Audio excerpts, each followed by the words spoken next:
Police করলো কি আবার? পুলিশ কিভাবে তাদের নিজেদের বদনাম কামায়, সরকারকে কিভাবে 12টা বাজায় পুলিশ, আমি আপনাদেরকে দেখাই। উনি তো ভাষাগুলো আর স্বেচ্ছায় ব্যবহার করে না, ওনাকে আরেকজন বাজে মন্তব্য করে দেখেই উনি ওনাকে বলে যে উষ্টা খাবি।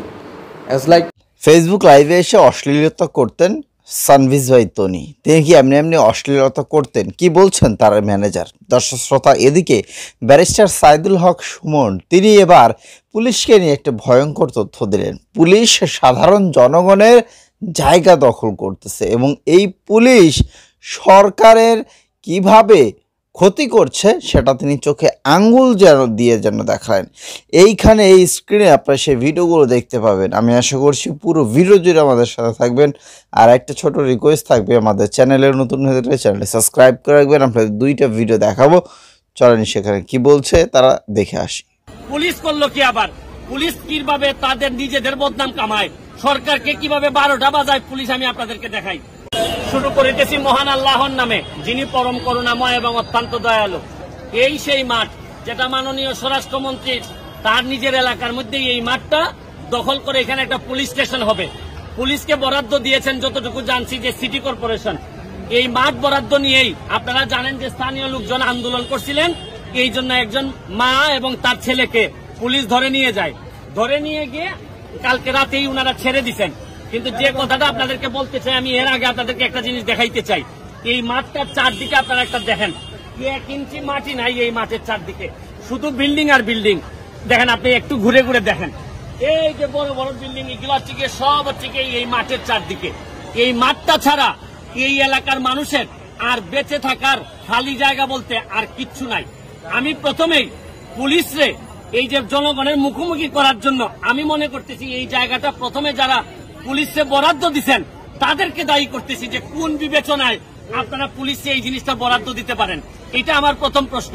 আপনি একটা জিনিস দেখেন, পুলিশ করলো কি আবার?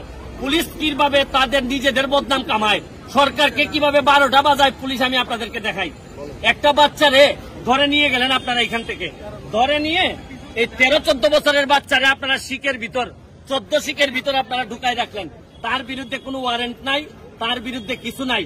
আপনারা কি জানেন না যে একটা শিশু বাচ্চারে ওয়ারেন্ট হইলেও তো আপনি ওই জায়গায় নিতে পারেন না, আপনাকে অনেক প্রসিডিউর মেনটেন করতে হয়। আপনারা কোনো আইন মানবেন না, কিচ্ছু মানবেন না। এতেই আপনাদের শুনেন, আমি মাননীয় স্বরাষ্ট্রমন্ত্রীর কাছে অনুরোধ করব।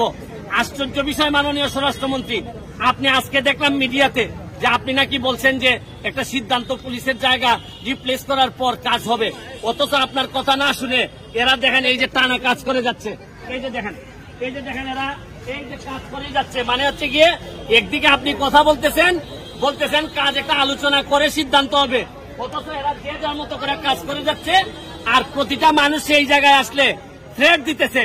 আমার কথা হচ্ছে, পুলিশ তো এখানে মজার বিষয় হচ্ছে কি, এই পুলিশের সন্তানরাই এই জায়গায় থাকবে, এই মাঠে এখানে খেলবে, কিন্তু পুলিশ তো এই এত মুখোমুখি হওয়ার কথা না। আমি আপনাদেরকে দেখাই কারা কারা এই জায়গায় আপনাদের আন্দোলনে সামিল হয়েছে। দেখেন, এই দেখেন, এই যে মানুষগুলা এরা সকালবেলা ফজরের নামাজের পরে এই জায়গায় হাঁটতে আসে, এদের আর কোনো জায়গা নাই। আমি ছোট্ট একটা ইন্টারভিউ নেই, আপনারা এখানে কিন্তু নামাজের পরে আইসা হাঁটা আপনাদের কি কাজে লাগে?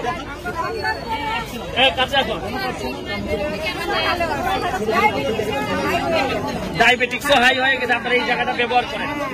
আপনারা দেখছেন এই মহিলাদের এই মানুষগুলার মুখ দেখে বুঝেন। দেখেন, মাঠ দখল করে করে এমন অবস্থা করছেন, ফুটবলে আমরা সবচেয়ে তলানির দিকে চলে গেছি 188-তে। আরে এখান থেকে তো প্লেয়ার খেলার কোন জায়গা নেই। আমার বিশ্বাস মাননীয় প্রধানমন্ত্রী, বিশেষ করে এখানে আমাদের কোনো মানুষ মারা গেলে মানুষকে এখানে গোসল করা হয়, জানাজা হয়, ইভেন কি মানুষ বাচ্চারা খেলাধুলা করে।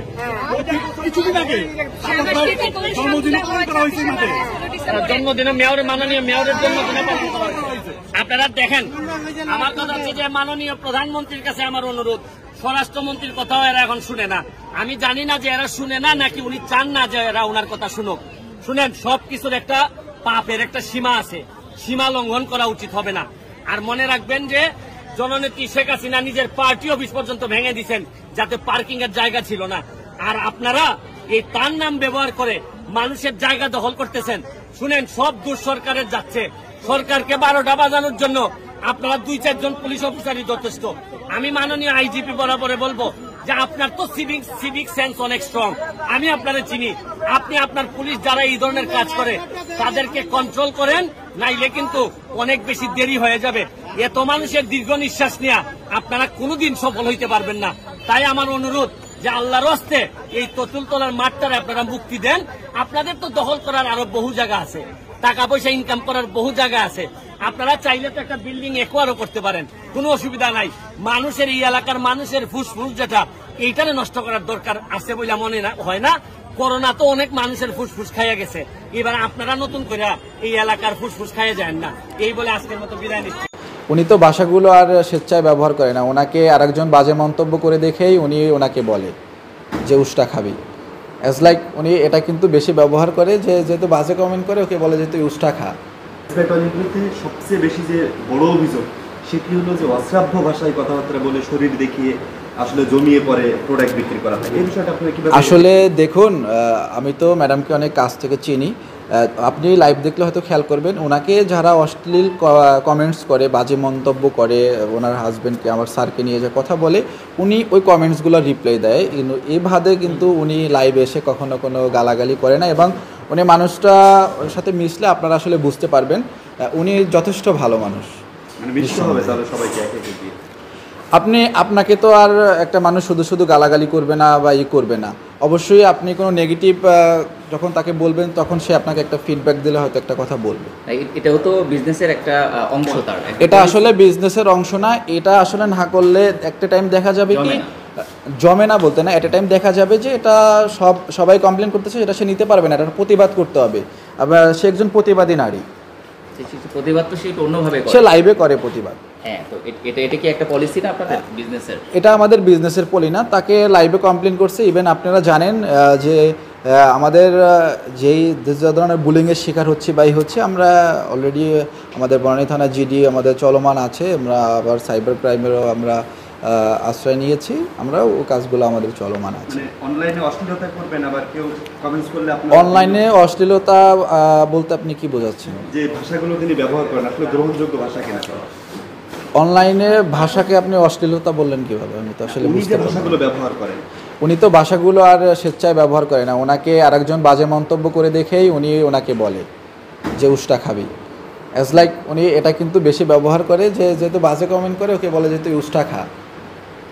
এবং উনি বেছে বেছে বাজে কমেন্টগুলোই পড়ে কিনা? বাজে কমেন্টসগুলো না, উনি একজন ওয়ার্কার উমেন, আপনি দেখবেন উনি প্রতিদিন 17 থেকে 18 ঘন্টা কাজ করে, প্রতিদিন 4-5টা লাইভ করে। তো লাইভে থাকাকালীন অবস্থায় আসলে ক্যামেরার দিকে চোখ থাকা অবস্থায় আপনি কোনো কমেন্টস কিন্তু অ্যাভয়েড করে যেতে পারবেন না। একটা কমেন্টস পড়া শুরু করলে ওটা না পড়ে কিন্তু আপনি করে দিতে পারবেন না। আমরা অনেক কমেন্টস অ্যাভয়েড করি, একেবারে না পারতে যেটা হয়ে যায় ওটা তো পড়তেই হয়। আসলে সব কাস্টমার অভিযোগ করেছে, একজন কাস্টমার, সব কাস্টমার কিন্তু আসলে অভিযোগ করেননি এখানে। তো এখানে সব কাস্টমারের সাথে যে আমরা প্রতারণা করেছি বিষয়টা এমনটা না। আপনারা লাইভে এসে মানে অস্বীকার করার চেষ্টা করতেছেন বারবার, আপনারা যে জরিমানা আমরা লাইভে এসে মোটেও অস্বীকার করতেছি না, আমরা নিজেরাও এটা বুঝতেছি যেহেতু আমাদের এটা কোনো ডকুমেন্টস নেই, তার মানে এটা এখানে আমার কোনো প্রমাণ করার এখানে সুযোগ নাই যে এটা পাকিস্তানি পণ্য। এবং যে ভেন্ডর সেও কিন্তু তার আপনারা অলরেডি দেখেছেন সে ওই ধরনের কোনো ডকুমেন্টস দেখাতে পারে নাই।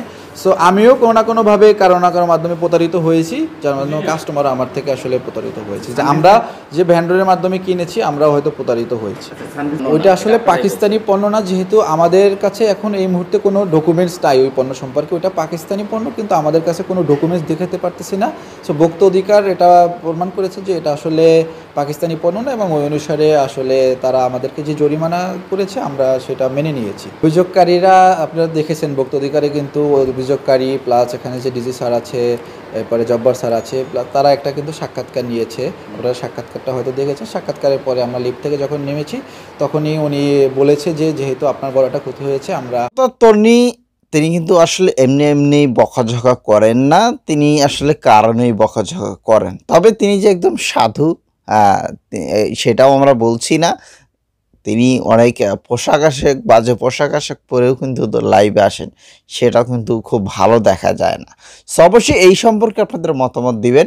আর এদিকে ব্যারিস্টার সাইদুল হক সুমন পুলিশকে নিয়ে যে তথ্যটা আপনাদের সামনে উপস্থাপন করেছে, যে তথ্যটা দিয়েছে, সেটা কিন্তু চোখে আঙ্গুল দিয়ে দেখেছে। এবং সরকারের মানে কিভাবে দুর্নাম হচ্ছে সেটাও কিন্তু এখানে দেখানো হয়েছে, এবং পুলিশ কিভাবে জনগণের ক্ষতি করছে সেটাও কিন্তু তিনি একদম চোখে আঙ্গুল দিয়ে দেখালেন। দর্শক শ্রোতা, ব্যারিস্টার সুমন তিনি যে কাজগুলো করছেন, তিনি যে কথাগুলো বলছেন, আসলেই সত্যি তার প্রশংসা না করে থাকা যায় না। অবশ্যই ভালো থাকবেন এবং হ্যাঁ, আজকের ভিডিওটা অত্যন্ত পরিমাণে শেয়ার করবেন।